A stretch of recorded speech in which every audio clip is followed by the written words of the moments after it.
ഒരു ബീൻസ് തോരൻ ഉണ്ടാക്കാം. അപ്പോൾ അതിന് വേണ്ടിയിട്ട് ചട്ടി വെച്ചിട്ട് ഞാൻ വെളിച്ചെണ്ണ ചൂടായപ്പോൾ അതിൽ കടുക് ഇട്ട് കൊടുത്തിട്ടുണ്ട്.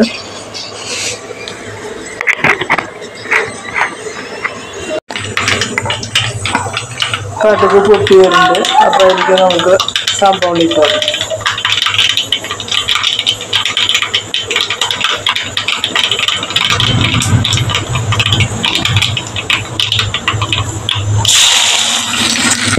രണ്ട് സവാള കീറിയിട്ടുണ്ടായിരിക്കും. നന്നായി വരണ്ട് വരും.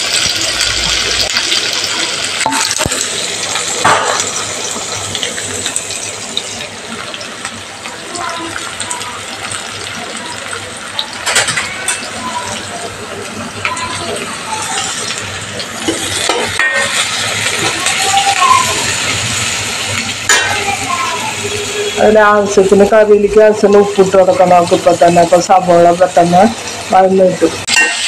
അപ്പം സവാള ഒരു ഇതായി വന്നപ്പോൾ അതിലൊരു 3-4 കീറ് പച്ചമുളക് ഇട്ടിട്ടുണ്ട്, വേപ്പില ഇട്ടിട്ടുണ്ട്. അപ്പം അതൊന്ന് അതിൻ്റെ പച്ചമുളം പോണ വരെ ഇളക്കി കൊടുത്തിട്ട് നമ്മൾ കുറച്ച് വറ്റൽമുളക് ഇട്ടു. കൂടുതൽ എരിവ് വേണമെന്നുള്ളവർക്ക് ഞാനിപ്പോൾ ഒരു 1/2 സ്പൂൺ ഇട്ടിട്ടുള്ളൂ.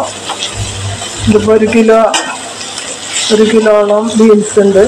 കൂടുതൽ എരിവ് വേണ്ടവർക്ക് ഒരു സ്പൂൺ വരെ വറ്റൽമുളക് ഇടാം, അല്ലെങ്കിൽ പച്ചമുളകിൻ്റെ എണ്ണം കൂട്ടാം. അപ്പം ഞാനത് ഇളക്കി കൊടുത്തിട്ടുണ്ട്. നമുക്ക് മൂടിയിട്ട് ചെറുതയിലിട്ടിട്ട് വേവിക്കാം. നമ്മുടെ തോരന ഒരുവിധമായി വന്നിട്ട് ഒന്നും കൂടി ഒന്ന് ആയിട്ട് നമുക്ക് ഈ സമയത്ത് അവിടെ ഉപ്പൊക്കെ പാകാണോ എന്ന് നമുക്ക് തോരനിൽ ഉപ്പ് പാകാണോ നോക്കാം. ഇതിൽ പാകാണ്. അപ്പോൾ നമ്മൾ ഈ സമയത്ത് നമുക്ക് ഉപ്പൊക്കെ പാകം നോക്കാവുന്നതാണ്. ഒന്നും കൂടി ഒന്നാവണ വരെ അടച്ചിട്ട് വേവിക്കാം.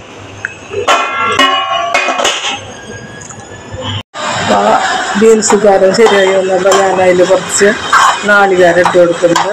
അപ്പോൾ ഉപ്പും ഇതൊക്കെ പാകമാണ്. അപ്പോൾ നമുക്ക് ബീൻസ് തോരൻ ഉണ്ടാക്കിയത് ഇഷ്ടപ്പെടുകയാണെങ്കിൽ ലൈക്ക് ചെയ്യുക, ഷെയർ ചെയ്യുക, സബ്സ്ക്രൈബ് ചെയ്യുക. Thank you.